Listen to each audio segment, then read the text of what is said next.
Worry is often seen as something that is just completely unavoidable. At times we feel overwhelmed or we feel that we can't handle the situation because our emotions are just so out of control.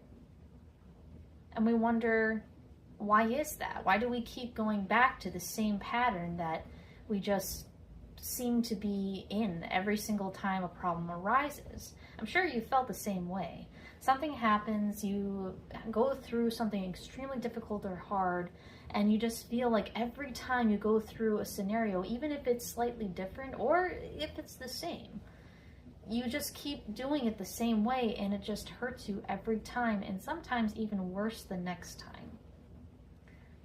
And a part of that is a question that maybe you haven't asked yourself. Why do I want to do it this way?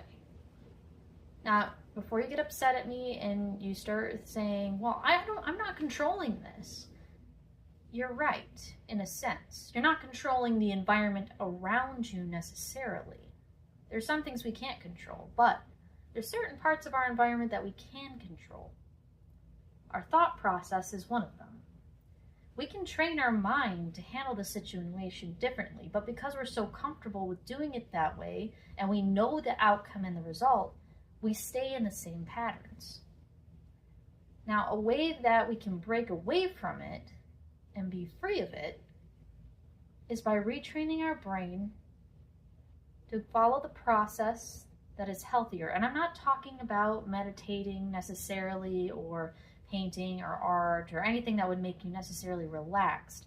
I'm saying, think of thoughts that make you confident. Thoughts that you know you can rely on about yourself when it comes to being more secure.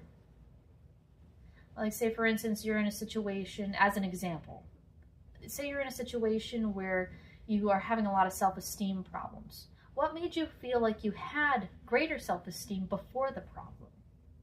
Train yourself to be comfortable with thinking about those things in hard moments as well. And I say comfortable because sometimes we don't want to think about them. It doesn't feel comfortable. It doesn't feel right because the chaos is what feels right. So chaos with chaos would make sense because they're paired together. I'm saying, don't pair them. Find the opposites. Bring those together. And despite the situation, because you can't change all of it, you'll be able to have a better time going through it. And you can do it. But this isn't a cure-all thing. It takes time and a lot of practice. But eventually, you'll get into a rhythm and you can do it. But you have to do it one step at a time.